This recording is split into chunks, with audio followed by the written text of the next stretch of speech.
primera sesión del segundo día de las jornadas sobre evaluación y visibilidad de la investigación en humanidades y ciencias sociales, que lleva por título La financiación en la investigación. En primer lugar, quiero agradecer a nuestros ponentes por estar presentes en estas jornadas y tenemos el gusto de contar con la presencia de la doctora doña Pilar López García, la cual es doctora en Geografía e Historia, profesora en investigación en el Instituto de Historia del CSIC. Durante los años 2006 y 2010 es miembro del Comité de Evaluación de ICREA para Humanidades y Ciencias Sociales. En 2003 se traslada al Departamento de Geomorfología de la Universidad de Londres. En 2007 trabaja en el Consejo Europeo de Investigación de Bruselas hasta su incorporación en diciembre de 2016 a la Agencia Estatal de Investigación del Ministerio de Ciencia y Universidades. Por favor, cuando quiera puede comenzar. Cuando vi la temática que se proponía, pensé hacer un análisis de alguna forma global de lo que significa la evaluación en humanidades y ciencias sociales, no solo a nivel español, sino dada mi experiencia en el RC, donde durante 10 años he llevado paneles relacionados con la temática de humanidades y ciencias sociales, pensé hacer un análisis global. Pero cuando vi el programa completo, pensé, bueno, lo que voy a decir va a ser lo que repitan parte del resto de los ponentes, con lo cual no tiene mucho sentido. Y lo que voy a hacer va a ser hablar de algo que probablemente todos ustedes conocen porque habrán pedido en algún momento proyectos de investigación al Ministerio. Entonces voy a hablar del Plan Estatal de Investigación. De alguna forma, en algún momento me centraré exclusivamente en humanidades y ciencias sociales, si bien es verdad que el plan estatal, como ocurre en los programas europeos, no hay una especificidad propia para humanidades. La evaluación es la evaluación y se aplican los mismos criterios, sea cual sea la rama de la ciencia. Desde la aprobación en 1988 del primer Plan Nacional se han ido produciendo numerosos cambios en el tipo de ayudas en investigación, más desarrollo, más innovación. Y en este momento estamos en lo que se denomina Estrategia de Investigación 2017-2020, que es el marco de referencia en el que se centra todas las ayudas estatales, sea cual sea la materia de investigación. En adelante lo denominaré siempre Plan Estatal y tengo que decir que, como pueden imaginar, es el marco clave en donde la Administración General del Estado centra el esfuerzo y la inversión que hace en tecnología e investigación, dentro del marco que se rige también en España de lo que en Europa se ha denominado Horizonte 2020. El plan estatal, entonces, como he dicho, 2017-2020, lo van a llevar en la nueva estructura que se crea a partir del año pasado dos agencias fundamentales, que son la Agencia Estatal de Investigación y el denominado CEDETI. El plan estatal está formado por 4 programas principales. El primero es el Programa Estatal de Promoción de Talento y su empleabilidad, y se observan 2 novedades a partir de 2017 respecto a las convocatorias anteriores, y es la ampliación de 2 a 3 años de los contratos Juan de la Cierva y las denominadas ayudas Beatriz Galindo, que están dirigidas fundamentalmente a profesores y doctores en el ámbito universitario y tratan de ayudarles a su reincorporación a España. El segundo de los programas es el Programa Estatal de Generación del Conocimiento y Fortalecimiento Científico. Es el que todos ustedes conocerán como el Programa Excelencia, que era dentro del bloque donde se pedían principalmente los proyectos de humanidades, van todos o iban todos al Programa Excelencia. Y aquí hay una nueva ayuda que se llama Red Cervera, que va dirigida fundamentalmente a institutos tecnológicos.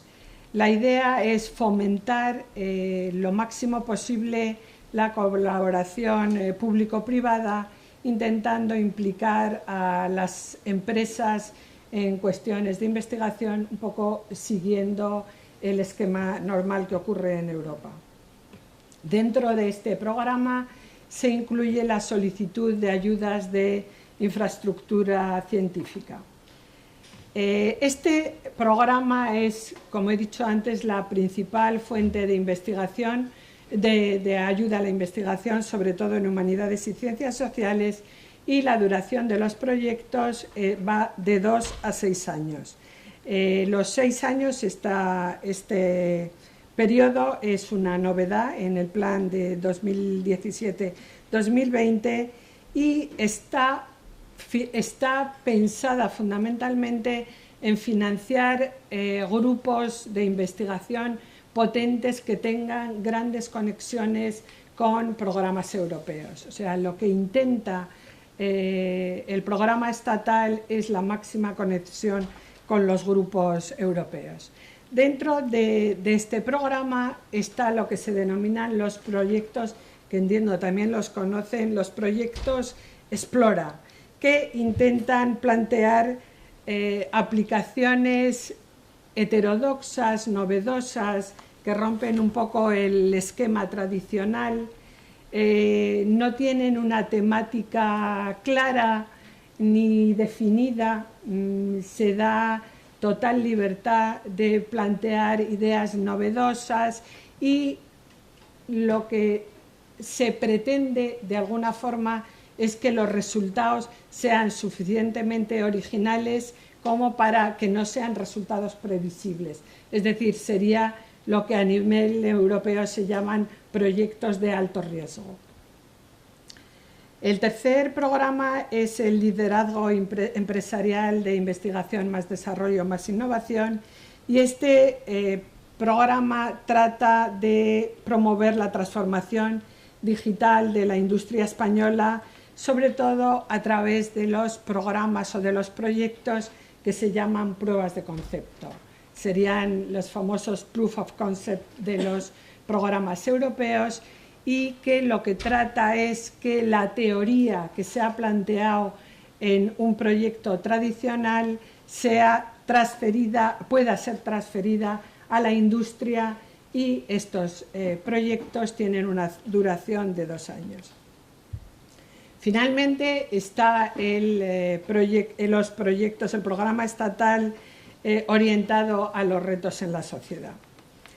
Este, junto con el de promoción general del conocimiento, es el que mayor financiación tiene, el que tiene más cabida para los proyectos de humanidades y el que de alguna forma combina la estrategia del Plan Nacional junto con los programas regionales, es decir, aquellos programas de investigación que sacan las comunidades autónomas, e intenta también de alguna forma conectar los planes estatales con los planes europeos.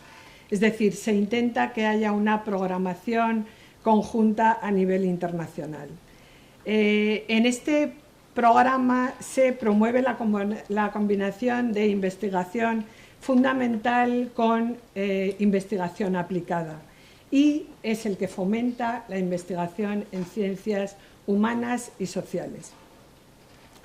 Evidentemente está claro que las ciencias sociales y humanas incluyen un amplio conjunto de disciplinas con enfoques y metodologías muy diferentes, unas muy próximas a las ciencias, a las denominadas ciencias de la vida, como pueden ser la psicología o puede ser dentro del área de historia y arqueología, en este caso la arqueología, que utiliza herramientas cada vez más próximas a las ciencias de la vida. Intenta buscar soluciones interdisciplinares que son necesarias para los retos que la sociedad tiene planteados. En el presente plan estatal destaca el carácter orientado de estas actividades y lo que intenta es que haya unos retos claros por los que los investigadores puedan plantear sus solicitudes. El plan estatal promueve la integración de la investigación de las ciencias humanas y sociales en proyectos dirigidos a la resolución de problemas concretos en los que la sociedad está implicada, como por ejemplo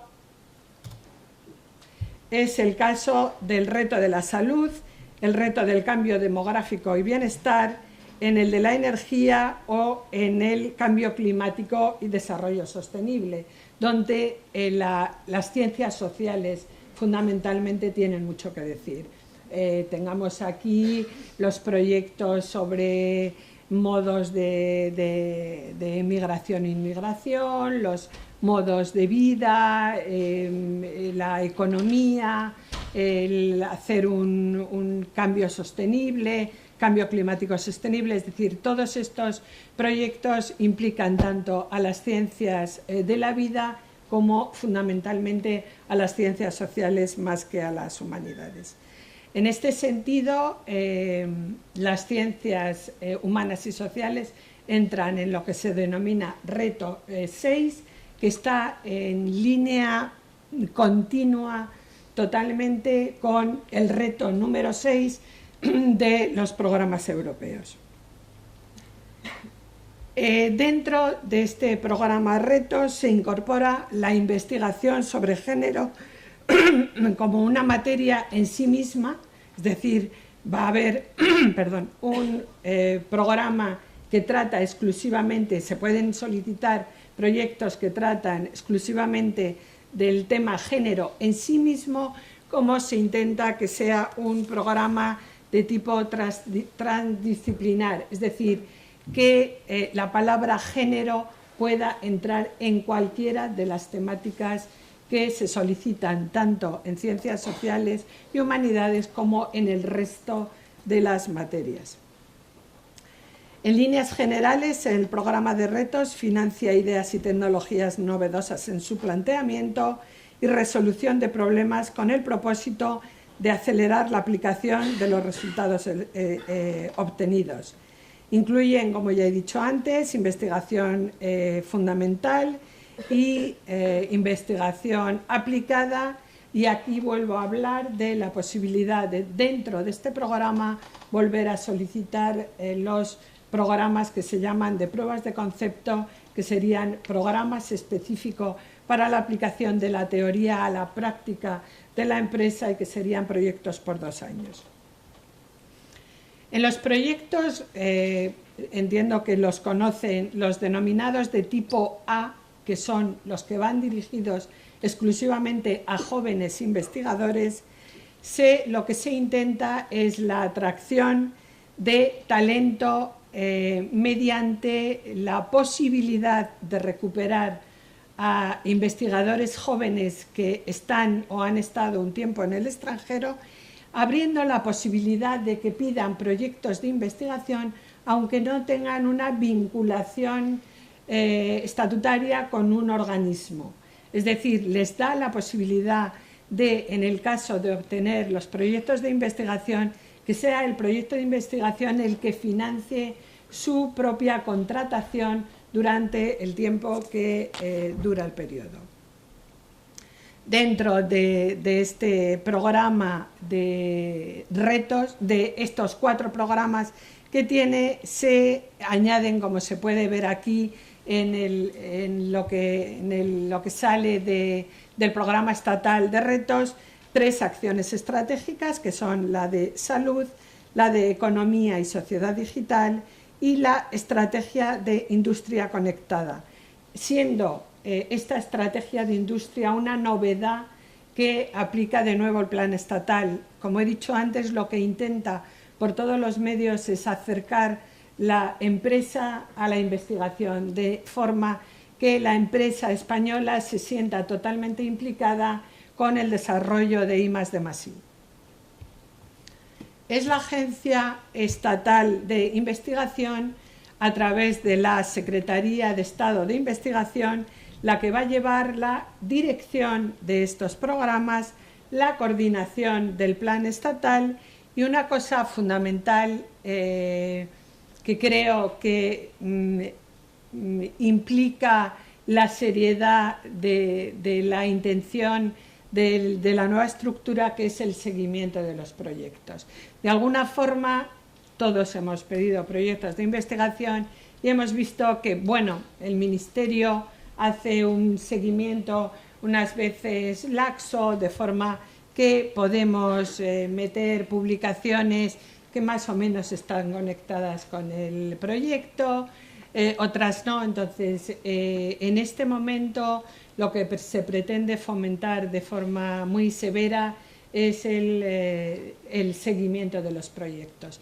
Entonces, se lleva ya haciendo el año pasado de forma aleatoria, se eligen unos proyectos a seguir, de forma que el investigador principal y parte del equipo, si quiere, se tiene que trasladar a Madrid y ante una comisión ante la comisión de investigación que estuvo en la evaluación del proyecto, den cumplida cuenta de cuál es el desarrollo del proyecto, qué parte de los objetivos se han cumplido, qué parte del presupuesto se ha gastado y en qué se va a utilizar el resto del dinero sobrante.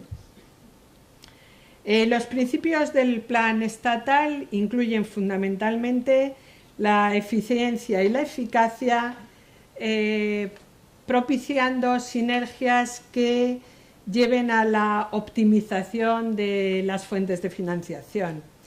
Se intenta tener una alineación estratégica, como ya he dicho antes, con los programas europeos, sobre todo con la estrategia actual del Horizonte 2020, y en el futuro será con lo que venga a sustituir al Horizonte 2020, que, como saben, sería el equivalente al 8º programa marco, pero ya está en marcha totalmente, totalmente programado lo que será el 9º programa marco.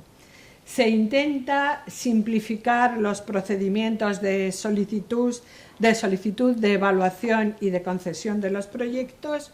Se intenta, ojalá se pueda conseguir, la estabilidad de las convocatorias. Esto significará que la agencia tiene un presupuesto propio, con lo cual puede organizar un calendario, como ocurre en los programas europeos, que uno tiene claro cuándo va a salir la convocatoria siguiente, de forma que tenga la posibilidad de organizarlo. Se quiere una total transparencia y rendición de cuentas.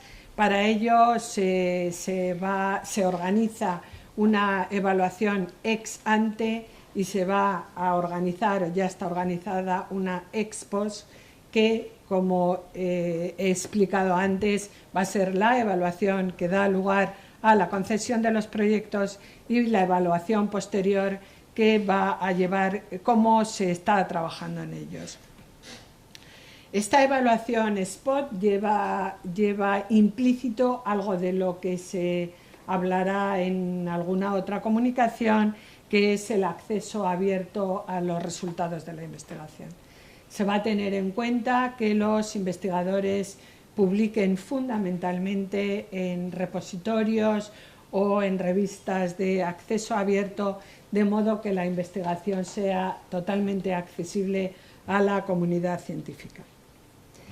Finalmente, la ética y la investigación se va a ejecutar como se ha hecho hasta ahora, y va a ser el Comité Español de Ética el que siga el análisis y la evaluación de los proyectos, no solo aquellos que tengan que ver con cuestiones relacionadas con ciencias de la vida, sino es sumamente importante también entender que la ética en la investigación se debe aplicar también a humanidades y ciencias sociales y todos creo que hemos firmado en los últimos tiempos el tema de la protección de datos. Entonces, en aquellos proyectos, por ejemplo, de ciencias sociales donde se interviene en cantidad de datos estadísticos y de datos personales, el análisis ético antes de la evaluación resulta fundamental. La Agencia Estatal de Investigación tiene como primer objetivo, y ya he dicho antes, la incorporación de jóvenes investigadores al sistema español de I+D+I. Para ello, los contratos Juan de la Cierva, ya he dicho, pasan de 2 a 3 años. Se ponen en marcha los llamados JIN o jóvenes investigadores. Es una convocatoria que se abrió junto con la de los proyectos de investigación, y lo que se trata es de que, aunque no, ya lo he explicado, aunque no tengan una vinculación específica o concreta con un organismo de investigación, puedan solicitar proyectos de investigación. Los Ramón y Cajal van a seguir funcionando, son contratos de 5 años, y los investigadores que soliciten estos proyectos tienen que tener una relevancia internacional. Otra convocatoria son la convocatoria Torres Quevedo, que son convocatorias de 3 años de financiación para la incorporación fundamentalmente de institutos tecnológicos. Y, como he hablado antes, la convocatoria Beatriz Galindo. Esta convocatoria lo que trata de atraer es a fundamentalmente profesores de universidad. Son doctores que han pasado por lo menos 7 años en el extranjero, tienen intención de retornar, y la contratación, la Beatriz Galindo, les permite una contratación de 4 años de unión o de vinculación, ya he dicho, fundamentalmente con la universidad, y es lo que se denomina investigadores distinguidos. Es decir, normalmente es gente ya con un background fuerte. Junto al personal investigador, el plan estatal y la agencia en esto tiene una sensibilidad particular.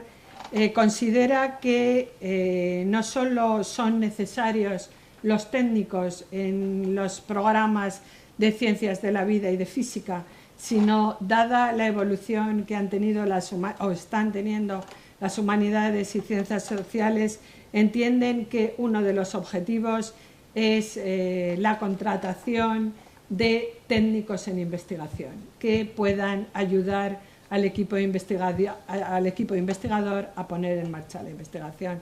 Todos sabemos que muchas veces, sin la ayuda del técnico, parte de nuestro trabajo se ve totalmente frustrado. Otro objetivo es fortalecer el liderazgo español en ciencia y tecnología. Entonces, lo que se intenta es fomentar aquellos proyectos que llevan a la generación del conocimiento, incluyendo los proyectos que tienen un mero carácter exploratorio.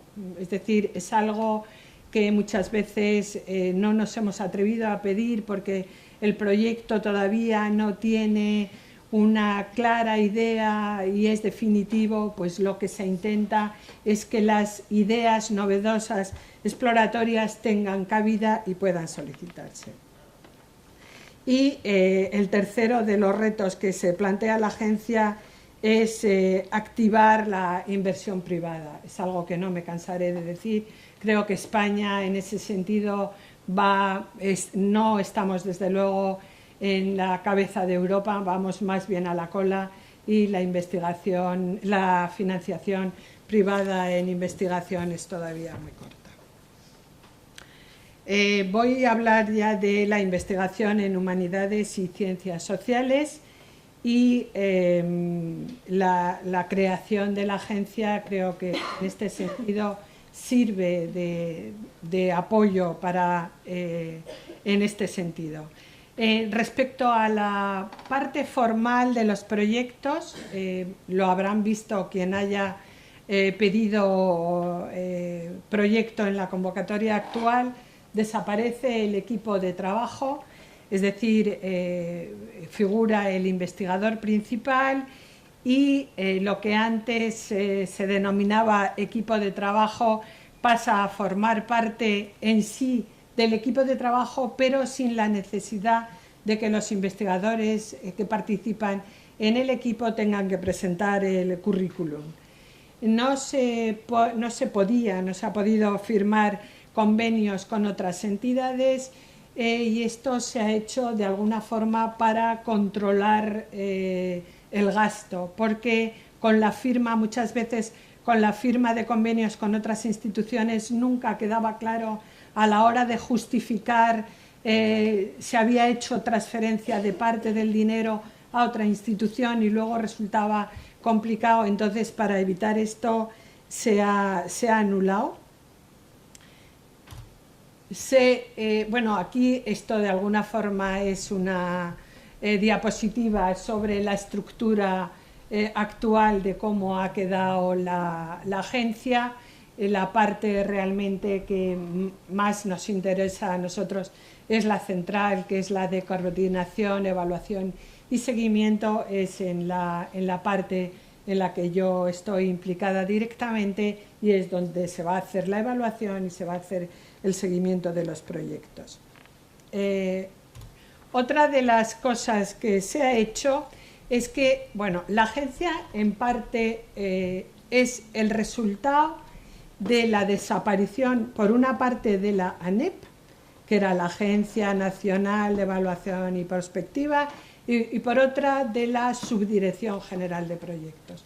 Estas dos no eran organismos, de estas dos estructuras desaparecen, entre otras cosas porque no tenía mucho sentido.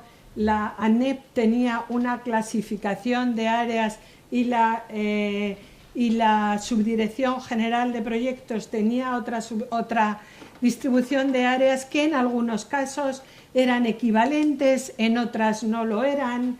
No era fácil a la hora de buscar evaluadores quién tenía más preponderancia, si los evaluadores que procedían de la ANEP, los que procedían de la Subdirección General de Proyectos. Entonces, para evitar eso, se desaparecen estas dos estructuras, se crea la ANEP y pasan de 26 áreas temáticas que tenían en aquel momento la ANEP a 19 actuales. Dentro de las 19 actuales, las humanidades y ciencias sociales tienen 8 áreas, que son dentro de las cuales los investigadores de estas áreas van a pedir proyectos. Estas 8 áreas tienen a su vez unas subáreas que de alguna forma sería lo que completaban lo que eran las áreas que quedaban colgando en la ANEP, y son ciencias sociales con comunicación, ciencia política, estudios feministas, geografía, sociología y antropología social. Derecho, decidieron los responsables del área de derecho que no tenían subáreas, entonces derecho tiene derecho. Economía tiene 3 subáreas, que son economía y sus aplicaciones, empresa y financia, y métodos de análisis económicos. Educación, también decidieron que con el área de educación era suficientemente descriptiva para poder clasificar todos los proyectos. Cultura, filología, literatura y arte. Esta de alguna forma sigue la estructura que tiene en el RC el panel SH5 y tiene arte, bellas artes y museística, literatura, filología, lenguas antiguas y estudios culturales. El área de mente, lenguaje y pensamiento se ajusta muy de cerca a lo que en el RC es el panel SH4, con filosofía, lingüística y lenguas, estudios del pasado con historia y arqueología. Es exactamente lo mismo que el panel SH6 en el RC, con arqueología e historia, y psicología decidió, por la importancia que tienen el panel o los proyectos que se solicitan en psicología, tener un área propia. Voy a ir ya rápido. ¿Cuál es el proceso de evaluación?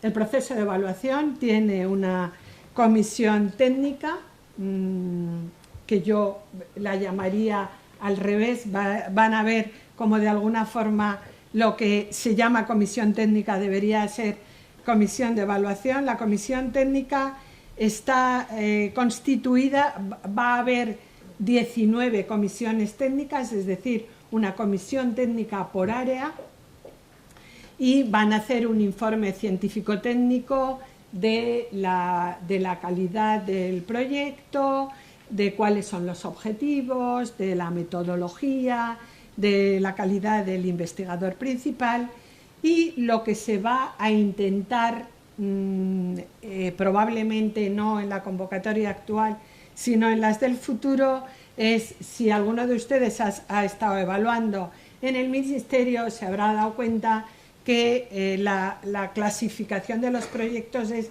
numérica, es decir, hay una serie de puntos que se da a cada uno de los parámetros que se analiza, y lo que se intenta es que siga un esquema europeo y los proyectos se clasifiquen con letras.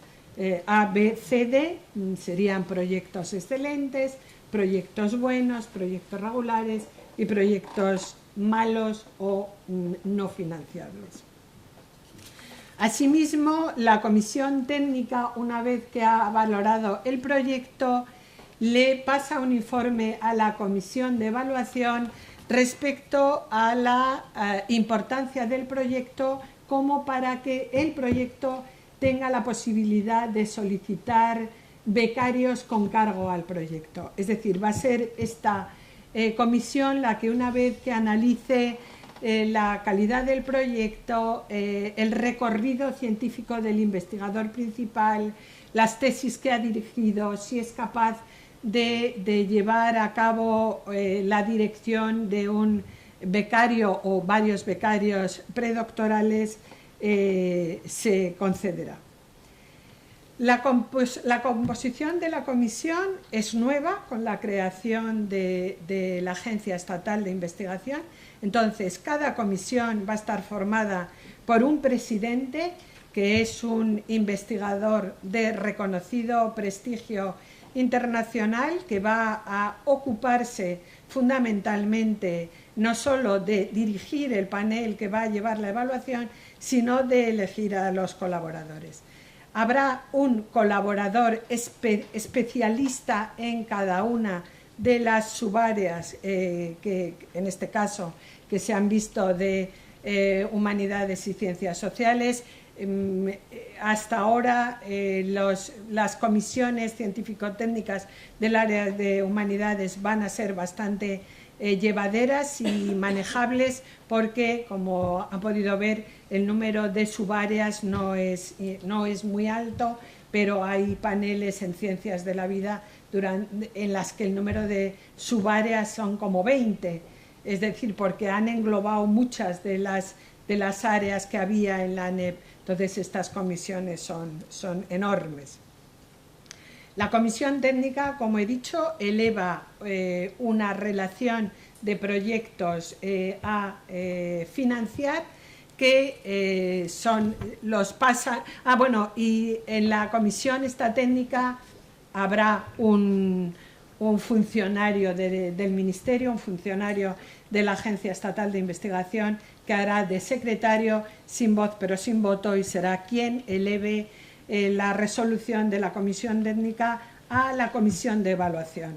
Por eso he dicho que en realidad los nombres están un poco cambiados, porque en la comisión de evaluación lo único que hay son técnicos del Ministerio de cada una de las áreas que van a aprobar en principio la idea es que lo que ha dicho la comisión técnica se mantenga por la comisión de evaluación, pero la comisión de evaluación va a analizar aspectos formales, aspectos burocráticos y administrativos, y además de haber un funcionario por cada una de las estructuras de la agencia, va a estar formado también por 3 investigadores de los que han formado parte de la comisión técnica, más lo mismo, un secretario que va a estar puesto por la agencia.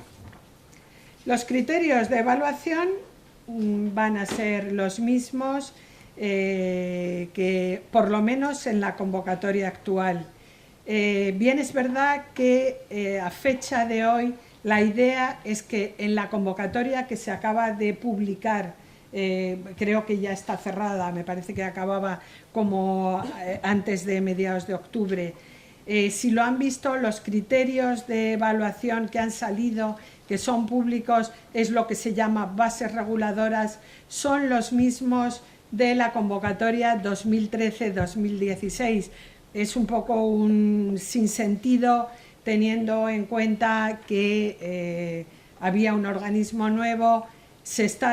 Puedo decir que estamos trabajando, yo estoy implicada personalmente en el área de Humanidades y Ciencias Sociales, en los criterios que se van a seguir para Humanidades. Porque si bien es verdad que se van a utilizar los mismos criterios que se utilizan para el resto de las áreas, porque si no, no sería justo, en otras ponencias de esta jornada se verá que las humanidades y las ciencias sociales en muchos aspectos tienen una especificidad propia, y fundamentalmente es en el tema de las publicaciones. Será algo que se verá más detenidamente.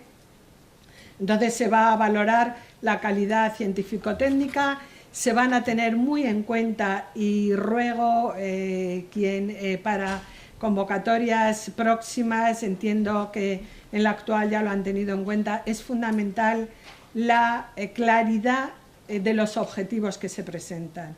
Y no solo de los objetivos que se presentan, sino de la metodología que se plantea para abordar esos objetivos. Y lo digo porque no siempre en Humanidades quedan claros los objetivos de la investigación. Muchas veces yo he visto haciendo preguntas a investigadores cuál es el objetivo, pues celebrar un congreso. Eso no es un objetivo de investigación, tienen que quedar claros. Para acabar, entonces, creo que lo que queda claro es que la evaluación tiene que ser transparente, pública, con criterios claros. Esos criterios tienen que ser conocidos por los investigadores y tienen que ser conocidos igualmente, y será algo que se verá al final de las convocatorias, el personal que ha formado parte de las comisiones de evaluación. Solo una recomendación a nivel práctico. Creo que es fundamental, teniendo en cuenta que las evaluaciones se ha hecho siempre, pero en el futuro la tendencia es que la evaluación sea hecha no solo por investigadores españoles, sino que se envíe a investigadores extranjeros, que el proyecto se presente en inglés. En este momento es la obligatoriedad de presentarlo en inglés en los proyectos de más de 100.000 euros, pero recomendaría encarecidamente que sea el presupuesto que sea, la presentación y sobre todo el currículum sea en inglés. Y solo una última cosa, que no pasen de las páginas especificadas en la convocatoria, porque el sistema informático no acepta el PDF de más de 20 páginas para el proyecto o más de 4 páginas para el currículum. Nada. Muchas gracias. A continuación tenemos el placer de contar con la presencia de la doctora doña Elizabeth Salas Ibáñez, quien presentará los criterios de financiación en el área de Humanidades y Ciencias Sociales para la concesión de proyectos competitivos en la Unión Europea. La doctora Elizabeth Salas es doctora en neurociencia, fue profesora en la Universidad CEU San Pablo de Madrid y en 2015 se incorpora como gestora de proyectos europeos en la Agencia Ejecutiva de Investigación de la Comisión Europea. Damos paso a su ponencia. Ante todo, muchísimas gracias a la universidad por haberme invitado a participar en estas jornadas. Como bien ha dicho Fernanda, vengo de la Agencia Ejecutiva de Investigación en Bruselas. En esta agencia, no sé si habréis oído hablar de ella, ejecutamos y organizamos las evaluaciones para gran parte de todos los proyectos europeos que se están financiando en el actual programa marco Horizonte 2020 para la financiación de la investigación. Os quiero explicar muy brevemente cuál va a ser el contenido de mi presentación. En primer lugar, me gustaría explicaros el contexto europeo de la investigación en ciencias sociales y humanidades.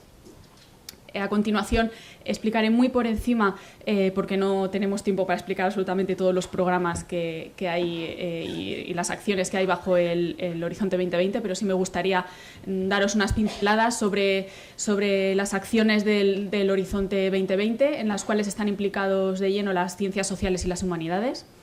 Luego también me gustaría abordar el proceso de evaluación de proyectos de manera general, porque otra vez cada convocatoria es distinta y tiene sus particularidades, pero siempre hay puntos en común y es lo que os voy a explicar. Y finalizaré con enumeraros básicamente otros programas de financiación de acciones en los cuales las ciencias sociales y las humanidades están muy implicadas, pero que no caen bajo el paraguas del Horizonte 2020.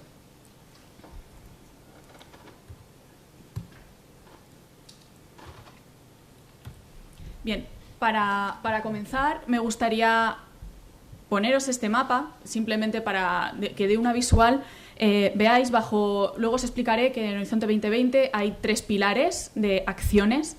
Uno de esos pilares u objetivos se llama retos sociales, que Pilar ha descrito anteriormente, porque la verdad es que oyendo a Pilar las acciones y las estrategias europeas de financiación se parecen mucho a las españolas. Y en este mapa quiero ilustrar de los años 2014 a lo que llevamos de 2018 cuál ha sido el retorno, es decir, la inversión de la Unión Europea en proyectos en este pilar de retos sociales. Y como veis, los colores más oscuros significan más financiación. El más oscuro de todos, como veis, es Alemania, llegando a 5.000 millones de euros en total de financiación del Horizonte 2020 en este pilar de retos sociales. Y los países en los que menos inversión, no inversión, sino que menos retorno ha habido porque no han obtenido tantos proyectos como Alemania, se correspondería a los países bálticos. Nosotros, como vais a ver en una de las diapositivas que tengo más adelante, ocupamos entre el segundo y el tercer lugar en financiación en ciencias sociales y humanidades, como podéis ver por el rango de color.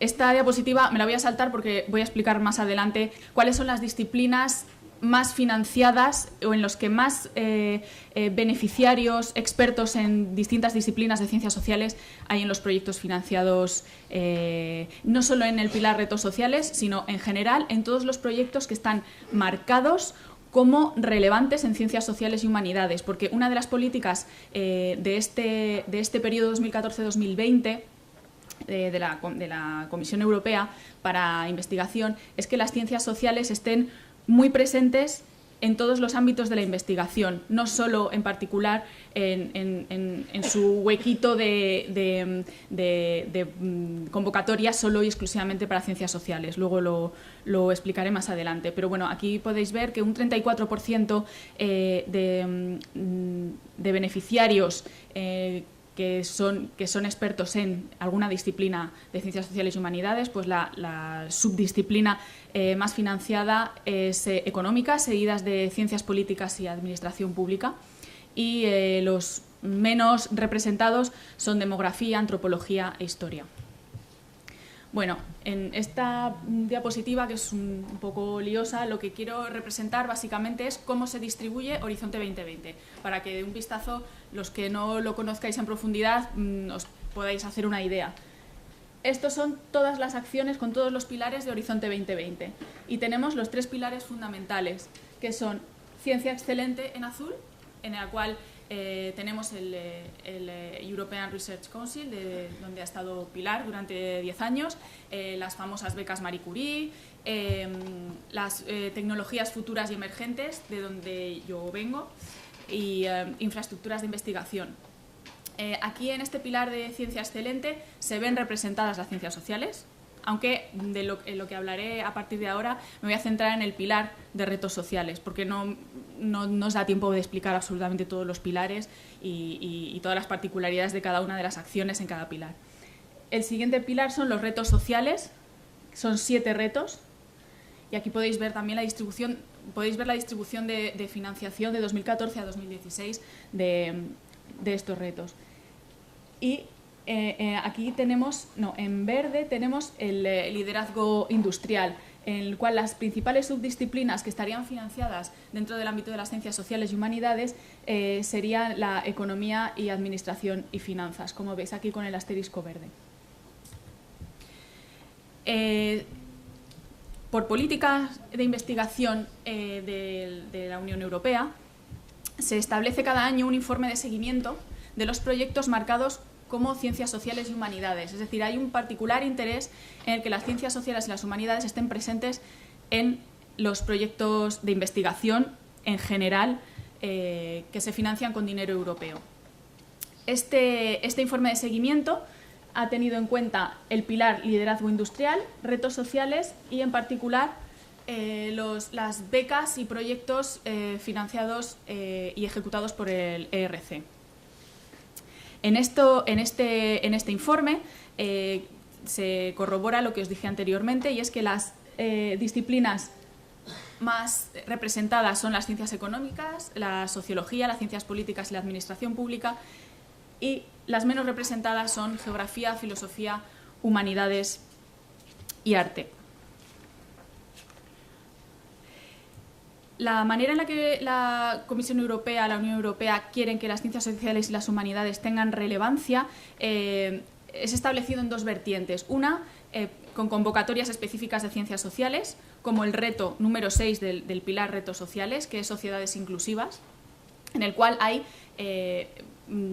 convocatorias más centradas en las ciencias sociales, pero también la otra vertiente es transversalidad, es decir, que se creen proyectos multidisciplinares en los que haya ciencias físicas, matemáticas, tecnología, convergiendo con ciencias sociales y humanidades, tanto a nivel en maneras de desarrollar los proyectos, como que en el mismo proyecto estén trabajando expertos de todos esos temas.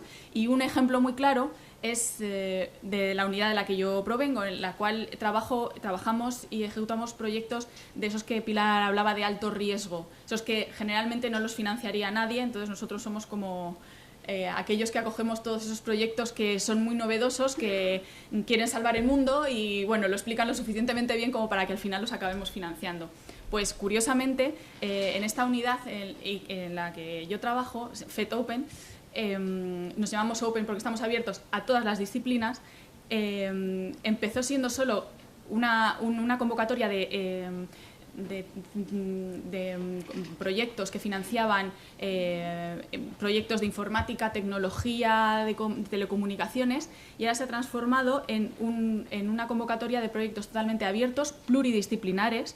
Si no son pluridisciplinares e interdisciplinares, no se financian, y en los cuales se ven representados desde arte mezclado con física o psicología mezclada con matemáticas y biología. Es decir, que es posible y lo que se busca es esa transversalidad. En sí es lo más importante. ¿Cuáles son los programas del Horizonte 2020 que financian proyectos centrados en ciencias sociales y humanidades? Pues no me quiero entretener mucho porque Pilar, la verdad es que Pilar me ha ido introduciendo en todas mis diapositivas todo lo que quería decir. El pilar retos sociales tiene 7 retos y el más enfocado, el que más focalizado está en convocatorias de estas disciplinas es el reto 6, que os pongo en rojo, denominado sociedades inclusivas. Aunque los otros retos, digamos que poseen esa transversalidad en la que convergen todo tipo de ciencia, tecnología y disciplinas. Aquí me gustaría presentaros lo que os decía antes con el mapa, la situación de España en la investigación de ciencias sociales y humanidades dentro de este pilar. Son datos solo referentes a proyectos financiados bajo el pilar retos sociales, en general, desde el reto 1 al reto 7. Somos, en el eje de ordenadas se ve el número de participaciones en proyectos y en el eje de abscisas la contribución neta de la Unión Europea. Y somos segundos por detrás de Alemania en número de participaciones en este pilar de retos sociales y los terceros en financiación de retorno. Lo cual, bueno, pues es un dato positivo que llevarnos. Aquí se ve, a lo mejor no lo veis muy bien, pues es la herramienta que hace online, que nos hace las gráficas de las estadísticas, pero aquí lo que se presentan son los 7 retos y la financiación que se le asigna a cada uno de los retos. Si bien es cierto que el reto 6 es el que menos financiado está, los retos prioritarios son salud, energía y transporte verde, insisto en que todo lo que se quiere llevar a cabo con estas acciones es que los retos sociales, las necesidades que tiene la sociedad, se vean solventados aplicando tecnologías. Y aquí está presente las ciencias sociales y las humanidades a este nivel. En estos informes de seguimiento, luego lo indicaré, se lleva una impresión de que se ha aprendido de otros programas marco anteriores como el FP7, que muchas veces los avances científicos y tecnológicos no llegan lo suficientemente a la sociedad. El ciudadano medio, que al final es el contribuyente y es con sus impuestos con lo que se están pagando estos proyectos, no percibe cómo esos avances le están afectando directamente. Una de las razones por las cuales se están implementando estas políticas en que las ciencias sociales y las humanidades sean más visibles y relevantes es que el ciudadano vea y sea consciente primero de la problemática y segundo de cómo se está solventando a nivel tecnológico, a nivel de investigación, los problemas y los retos sociales. Esto es una diapositiva de ejemplos, si vais al portal, al Participant Portal de Horizonte 2020, de convocatorias que bajo los retos sociales están actualmente abiertas. Es verdad que estamos finalizando ya el Horizonte 2020 y ahora entra el 9º programa marco que se llamará Horizonte Europa, Horizon Europe, y ahora están discutiendo a nivel político pues toda la relevancia y las diferencias que habrá con respecto a este programa marco. Me gustaría explicaros porque es común a absolutamente todos los proyectos y todas las becas del Horizonte 2020 cuáles son los criterios de evaluación. Cuando alguien propone un proyecto, ¿cómo se evalúa? Pues se tiene en cuenta 3 factores: la excelencia, el impacto y la calidad de la implementación de ese proyecto. En la excelencia, sobre todo, se busca que los objetivos sean claros, se expliquen bien, el concepto sea sólido, es decir, por ejemplo, en mi caso en mi caso de mi unidad buscamos proyectos de alto riesgo, pero la metodología que se va a utilizar tiene que ser creíble. No pueden explicar, por ejemplo, queremos teletransportarnos de Estados Unidos a Rusia en un ascensor. No, tienen que ¿a que sí? Pero, por ejemplo, no se financiaría, es alto riesgo, pero hay que explicar cómo se va a hacer o qué tecnología se quiere desarrollar. El impacto, es decir, cómo va a influir ese proyecto en ese reto social o en ese reto que la sociedad tiene, el grado de contribución de impacto y cuáles serían los beneficios sociales y económicos, porque no olvidemos nunca que es un dinero que están pagando por sus impuestos los ciudadanos, es dinero público. Y por último, la implementación, es decir, que el plan de trabajo que se presenta sea coherente, que se organiza bien el uso de recursos, que la gestión de las tareas de cada uno de los partners, en el caso de que sea un proyecto multibeneficiario, sea adecuada, cómo se gestionan los riesgos, la innovación, etc. Hay excepciones, y hay una excepción que es en el ERC, en las Frontier Research Grants, y es que el único criterio de evaluación para estas que son solamente monobeneficiarios es la excelencia científica. El único criterio es excelencia. El proyecto tiene que ser ambicioso, factible e innovador. Y el investigador principal tiene que tener una capacidad intelectual adecuada para llevar a cabo ese proyecto, ser creativo y mostrar un compromiso con el proyecto que está planteándose. En las pruebas de concepto, Proof of Concept, los criterios son los mismos que acabo de explicar. En la evaluación, un informe de evaluación del Horizonte 2020-2017, se muestran una serie de puntos clave que se han encontrado en este análisis. Si a fecha de 2017 se ha conseguido aplicar ese impacto social, esa implicación de las ciencias sociales y humanidades en los proyectos de Horizonte 2020. Y como conclusión a estos resultados, os he señalado aquí en rojo, es que la integración de las ciencias sociales y las humanidades presenta unos resultados bastante halagüeños, y que a pesar de, como os he mostrado, las disciplinas son muy desiguales, no están todas igualmente bien representadas en los proyectos de investigación, pero sí que se nota que se está potenciando su presencia en ellos. También, como punto un poco negativo, es que cuando hacen encuestas a todos los participantes de los proyectos, muchos creen que Horizonte 2020 no es una buena herramienta para resolver retos sociales, sino que es decir, porque los end users que pone aquí, los receptores finales de esa tecnología, no son conscientes quizá de cómo se están resolviendo esos problemas de la sociedad. Por ejemplo, vamos a poner ejemplo de un reto en salud, enfermedades raras. Pues a lo mejor no se sabe cómo se están financiando proyectos en los cuales se estén curando enfermedades raras. Entonces, en eso hay que potenciarlo, y eso va a ser un mensaje de mejora probablemente para el siguiente programa marco. El proceso de evaluación, rápidamente, para que sepáis cómo se evalúa un proyecto europeo, es muy general porque tenemos tanto proyectos multibeneficiarios como solo proyectos de un solo beneficiario, como sería una Marie Curie o una Starting Grant de ERCEA.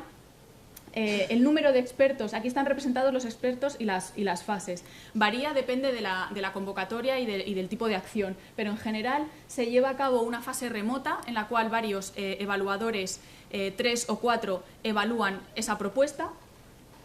Luego existe un chairman o un rapporteur que se llama, que aprueba estos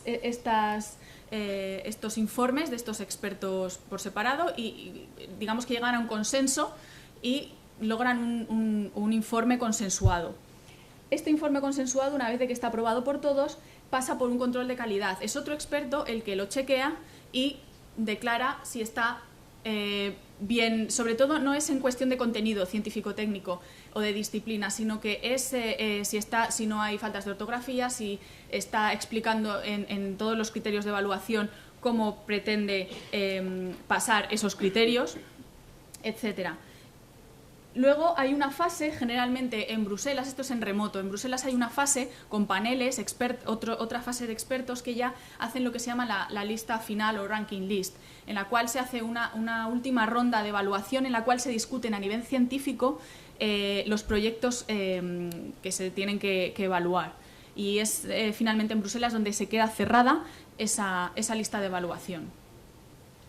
Es lo que se llama Central Panel Review Phase. Ya digo, esto puede variar, hay veces que no hay Quality Controller, hay veces que sí, hay veces que el Quality Controller se aplica en alguna de las fases antes, pero en general funciona así.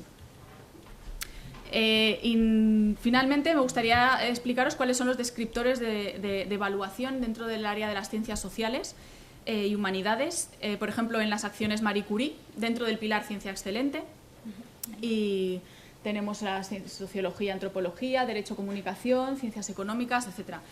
Le podéis echar un vistazo. No quisiera leeros la diapositiva para no aburriros más. Estos son los paneles de evaluación que también del ERC que citaba Pilar anteriormente. Son 6 paneles distintos que evalúan distintas subdisciplinas de ciencias sociales y humanidades. A continuación hay otros programas, los voy a pasar muy rápidamente, que no están incluidos dentro del Horizonte 2020, como os decía al principio, que son los programas de asilo, migración e integración para flujos migratorios, el programa del consumidor para hacer valer los derechos del consumidor en Europa, el programa Justicia y el programa Derechos, Igualdad y Ciudadanía. Y por último, esto es algo que no había puesto en el contenido, pero era un poco sorpresa, y era animaros a que os presentéis a ser expertos de las evaluaciones de los programas, de las distintas acciones, porque a veces se piensa que los profesionales expertos en ciencias sociales y humanidades no tienen cabida como expertos en algo tan ultra complicado como proyectos tecnológicos que van a ser financiados por la Unión Europea. Pues no, porque muchas veces, por ejemplo, hablo siempre desde mi caso, que es un pequeño grupo llamado FED Open, a veces no encontramos expertos en psicología o no encontramos expertos en arte o en humanidades y es verdad que no son la mayor parte de los proyectos los que llevan beneficiarios que van a hacer tareas relacionadas con estas disciplinas, pero a veces realmente nos cuesta trabajo encontrar expertos solventes en estas áreas. Es muy fácil, solo hay que ir al portal, al Participant Portal del Horizonte 2020 y como expertos se puede participar en la evaluación de las propuestas, es decir, decidir cuáles van a ser los proyectos que van a ser financiados, pero también luego, durante toda la vida del proyecto, una vez que está financiado, necesitamos de esos expertos para hacer el seguimiento, para ver que realmente ese consorcio o esa persona que está realizando un proyecto lo está realizando adecuadamente, aplicando los 3 criterios de evaluación que anteriormente os citaba. Se necesita gente con alto nivel de experiencia, en el mundo académico doctores, pero también hay veces que se buscan asesores, consultores, sobre todo en ciencias económicas, también a veces es muy complicado encontrar personas. Tenemos muy pocos business angels, por ejemplo, y necesitamos, cuando hay partenariados con pequeñas y medianas empresas o con industrias, o cuando los beneficiarios quieren poner en marcha un prototipo, necesitamos también de gente experta en negocios y en innovación. Así que también participáis, si sois expertos, en definir las políticas, que serán luego las políticas del mañana, de los siguientes programas marco. Creo que es interesante. Yo siempre recomiendo que uno se meta en la base de datos de experto y luego nunca se sabe, siempre se puede llamar. Y está bien, se pasa una semanita en Bruselas, se conoce gente, se hace networking y es una buena experiencia. Y creo que por mi parte nada más, estaré encantada de responder preguntas si tenéis alguna luego y muchas gracias. Damos paso al turno de preguntas para entablar el coloquio. Sí, adelante. ¿No falta ciencias de la información en las artes, en las ciencias sociales y humanidades? Porque salen todas, pero la ciencia de la información no sale por ningún lado. No sé si Pilar... Sí, Bueno, en la agencia estatal sí entra ciencias de la información. En el área de ciencias sociales. Comunicación. Es que en inglés ciencias de la información está más relacionada con la informática, entonces no pone information science, lo llaman communication. No es por mal meter, pero no es lo mismo y si me apuráis no tiene nada que ver. Este es el problema de que somos un área muy pequeña, muy activa, muy peleona, que ha influido muchísimo en las políticas científicas que actualmente se ponen en marcha. Pero si les tuviéramos que explicar al ciudadano qué somos, diría, somos los bibliotecarios, y podríamos preguntarnos por qué la biblioteca, de la que todo el puñetero día estamos hablando, no está presente en ningún tipo de ejercicio de esta naturaleza cuando es un fenómeno socialmente incluyente. Seguramente es culpa nuestra porque no nos metemos en el fregado de pedir proyectos europeos, pero el hecho es que al final no está. Y esto creo que es un poco depressing para los que están aquí, quizá, ¿no? Todo lo que es Open Science Tampoco. no sale en Ciencias Sociales y Humanidades, ¿lo veis en la excelencia o dónde sale? No, Open Science es transversal, al menos en Horizonte 2020 y en el siguiente va a ser muchísimo más restrictivo. Todas las publicaciones y todos los datos derivados de todos los proyectos tienen que ser abiertos y libres y open en general. Pero o sea, si alguien presentara un proyecto sobre Open Science, sí. querer hacer algo para... Open Science. Sí. Open Science. Sí. ¿Dónde lo presentaría entonces? ¿De acuerdo a lo que tú has...? Pues probablemente en retos sociales. Probablemente en redes Sí. sociales. En excelencia seguro que no, si fuera para mejorar el impacto. ¿En ciencia excelente? Sí. En ciencia excelente se podría, porque por ejemplo las acciones Marie Curie tienen todo tipo de paneles, con lo cual una persona que quisiera dedicarse a hacer un estudio o elaborar un proyecto centrado podría proponer su propuesta, valga la redundancia, a un panel de ciencias sociales en Marie Curie, por ejemplo. Sí, o en el ERC también, sí. Porque todo tiene la vertiente ciencias sociales y humanidades, igual que hay la vertiente física y química y ciencias de la vida. O sea que se puede... Para acabar todo muy rápido, es que nosotros quisimos presentar algo sobre los resultados negativos, para que se aplicase. ¿Dónde entraría exactamente? ¿En cuál recomendarías tú que se solicitase? Depende si es solo una persona la que lo va a llevar a cabo. Son varias universidades juntas. Un consorcio. Pues entonces hay que ir a retos sociales. A retos sociales y sería entonces comunicación. Entonces cada reto social son 7 retos sociales. Sí. Entonces hay que buscar en el que mejor se adecue. Hay un buscador en el Participant Portal, hay un buscador en el cual se pueden meter palabras clave y te va dirigiendo como sigue tu propio camino y hasta que se encuentra la convocatoria más adecuada. Pero seguro que cabe. Sí, muchas gracias a los ponentes por su presentación. Por ejemplo, cuando solicitaba la ayuda para la organización de estas jornadas, no se justificaba por meterla dentro de retos sociales. O sea, que no lo entendían mucho los evaluadores el tema de que lo metiéramos en retos sociales, ¿no? Pero eso es independiente. Sí que me gustaría plantear varias preguntas, ¿no?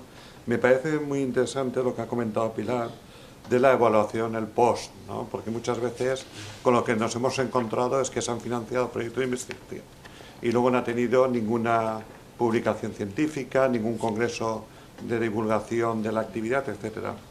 Pero a mí una cosa que me preocupa, has comentado, Pilar, que es aleatoriamente, que ahora, lógicamente, porque son tantos los proyectos, que hay que seleccionar, ¿no? E intentar ver qué es lo que está pasando con la investigación. ¿Qué pasa o qué estáis haciendo si no se están cumpliendo los objetivos? Es decir, ¿se obliga al investigador a devolver los fondos? Porque eso es un problema que ocurre, porque luego el investigador no tiene fondos. Entonces, que lo devuelve la institución. O se le penaliza al investigador con 2 o 3 años de no poderse presentar a nuevos proyectos. Voy a plantear diversas preguntas a los ponentes, pero eso es la primera que se me plantea. Luego también ha comentado Elizabeth el tema del plan, o sea, de transmitirlo a la sociedad, ¿no? Un problema con el que me encuentro, pensando, reflexionando, ¿no? Muchas veces, es el tema de la sociedad del conocimiento.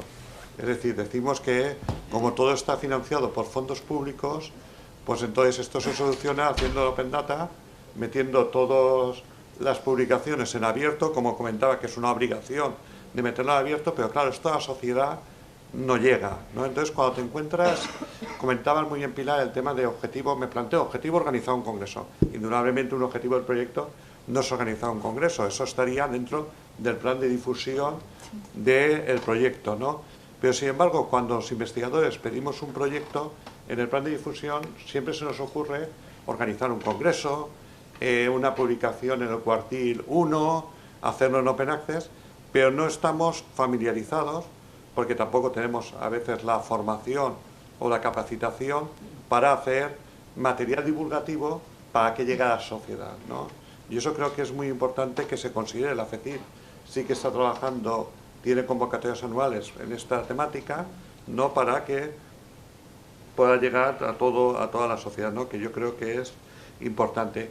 ¿Y qué pasa también en los proyectos europeos? Porque se me ha dado el caso, y claro, no lo entendía, porque ya no estoy en esa institución, que se nos hace una auditoría y en el momento que se hace la auditoría te obliga a devolver fondos económicos de algún partner que no ha justificado adecuadamente, pero te obliga a hacerlo al que es el líder del proyecto, el coordinador del proyecto, y luego teníamos que pedir a las otras instituciones internacionales a las que nos paguen, con lo cual queda un déficit, un vacío en la institución a la que tú perteneces, con lo cual luego dices, no presentemos más proyectos, porque estamos sacando de nuestros fondos propios esto, ¿no? Creo que es un problema a nivel europeo que no se pida directamente al partner que no ha cumplido con los requisitos, ¿no?, necesarios. Bueno, creo que ya he planteado bastantes preguntas. Vale. Pilar. Sí, respecto a lo que has comentado de los resultados negativos, desde que yo llevo en la agencia, que es 1 año y medio, se ha realizado un seguimiento, que fue el año pasado en junio. De las reuniones a las que yo asistí, en un caso concreto, un proyecto no había publicado nada ni había obtenido ningún resultado. Era el mes de junio, se le dio hasta marzo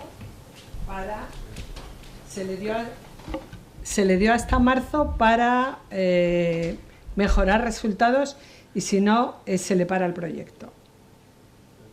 No, de momento, hasta donde yo sé, no devuelve, pero o se comprometía a cumplir parte de los objetivos que deberían ser los correspondientes a esa parte del proyecto, o el proyecto se para.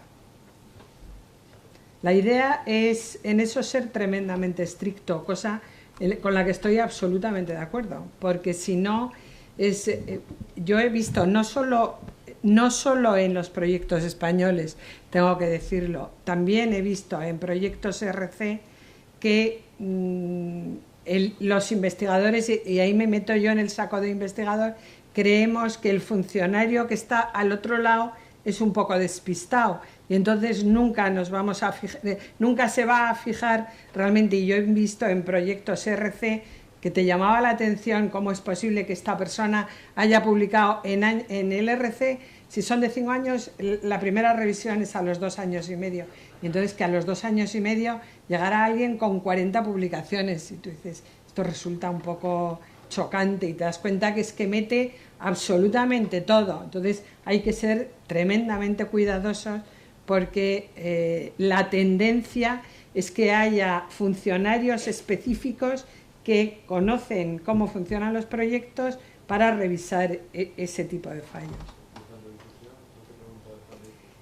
En los planes de difusión, yo los que he visto hasta ahora, la verdad es que no ha habido ningún problema. Todos los que hemos visto, en los que yo he asistido, funcionaba muy bien. Efectivamente, lo de la publicación en abierto. La publicación en abierto depende del área. En humanidades la gente se ha resistido más. En ciencias de la vida y en física es algo habitual que publiquen en abierto. En humanidades resulta más difícil. Me imagino que Lea lo comentará, entre otras cosas, porque muchas de las publicaciones en humanidades son libros. Y cómo das a conocer los libros o los capítulos de libros. Es mucho más complicado que publicar en una revista que tiene cierto impacto, y que eso sí que claramente está en abierto. Yo quería preguntar, ¿no? Respondo a las preguntas de Juan Carlos. Primero, porque he estado haciendo memoria con todos estos sectores, lo que hablabais antes, probad a ver en ciencia con y para la sociedad. Es muy probable que ahí tengan cabida vuestras propuestas. Si en retos sociales, al ser muy específicos, no encontráis. En cuanto a la diseminación y la difusión, dentro de impacto e implementación en los proyectos se obliga contractualmente, además tiene que estar reflejado en la propuesta, que tiene que haber difusión al público en general. O sea, por una parte, por supuesto, hay que publicar, si se puede patentar, genial.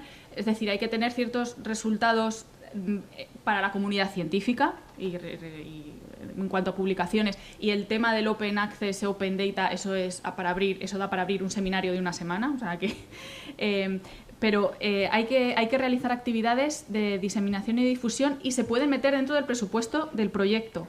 Entonces, se pueden realizar, por ejemplo, se han realizado en alguno de los proyectos que conozco, vídeos en YouTube de dibujos animados para que los niños sepan lo que es la física cuántica, jornadas en colegios, jornadas en hospitales, para que pacientes, alumnos, consumidores...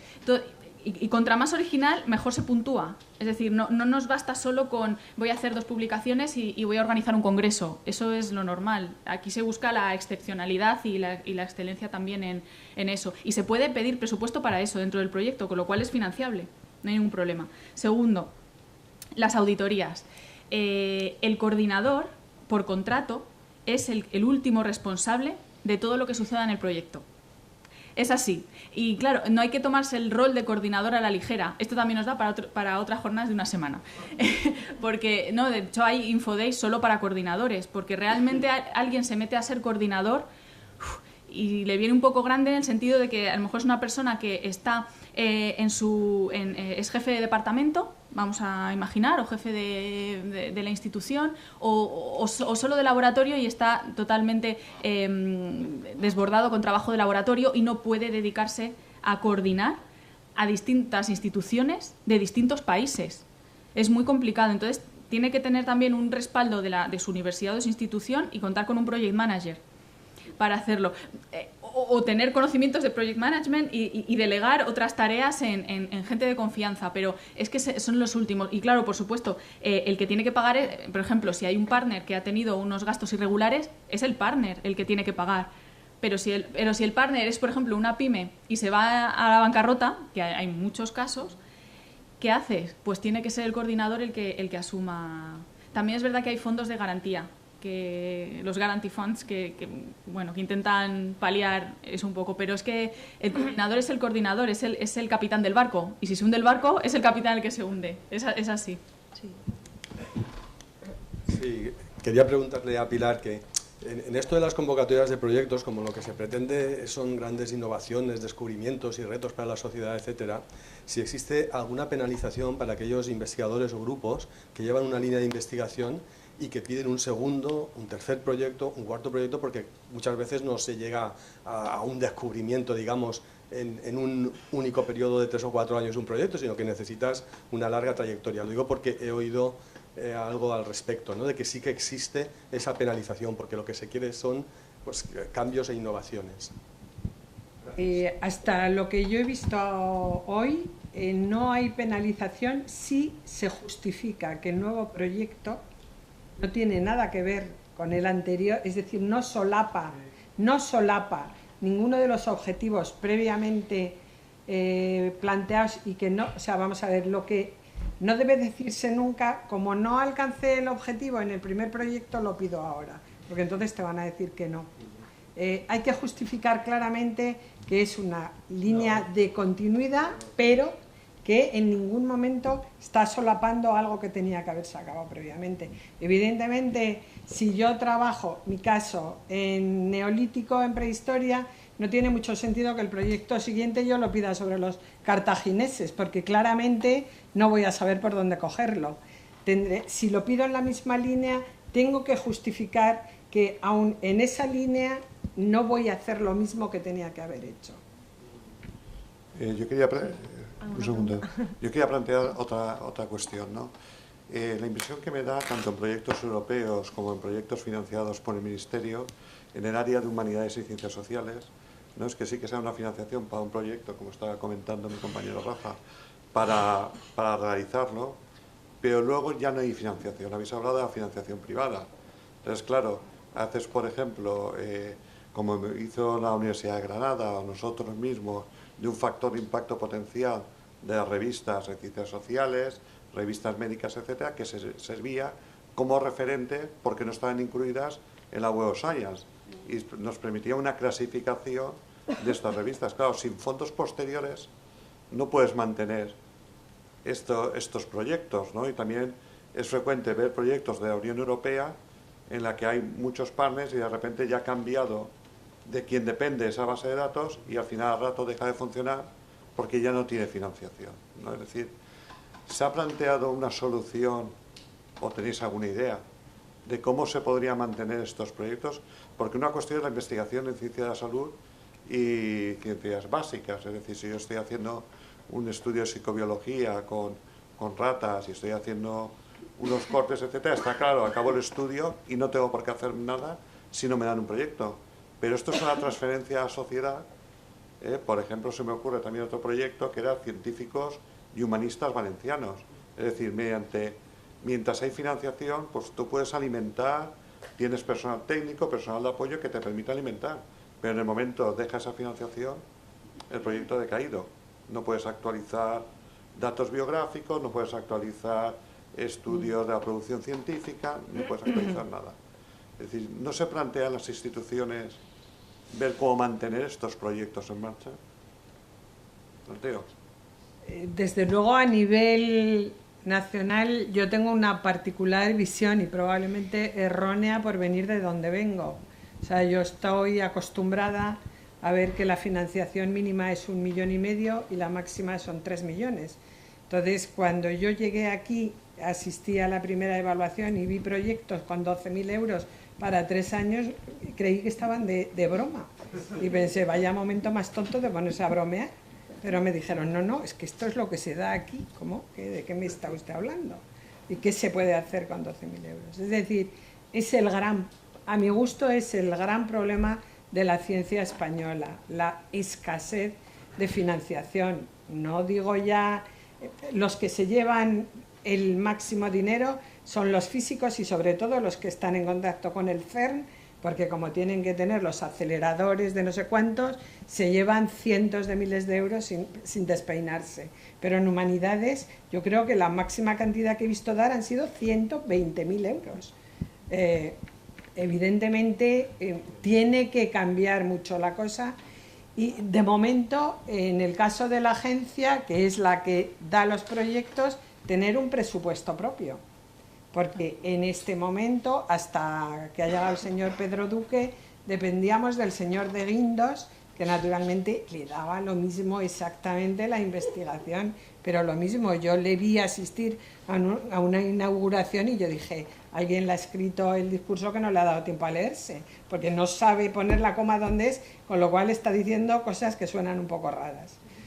Entonces, evidentemente, lo primero que hay que cambiar la mentalidad. O sea, me parece que invertir en investigación es realmente invertir en futuro. Y segundo, que la agencia tenga un presupuesto propio, de modo que pueda plantear esquemas claros. Y yo personalmente, yo creo que el Ministerio lo que ha hecho hasta ahora ha sido un poco chocolate para todos. Es decir, proyectos muy buenos y proyectos muy malos. Se les da un poco menos, pero así se quedan contentos, no protestan. Yo soy partidaria de realmente financiar los proyectos que valen la pena. Y los que no valen la pena, pues mala suerte. O sea, creo que hay que esforzarse. Realmente es el gran problema de la ciencia española, es el tema de financiación. ¿Perdón? ¿Cómo el post? El post al proyecto. El post al proyecto se va... La idea es continuar como se ha iniciado, es decir, siendo muy rigurosos y saber que lo que han planteado antes en el proyecto se tiene que cumplir, y si no se cumple, se corta.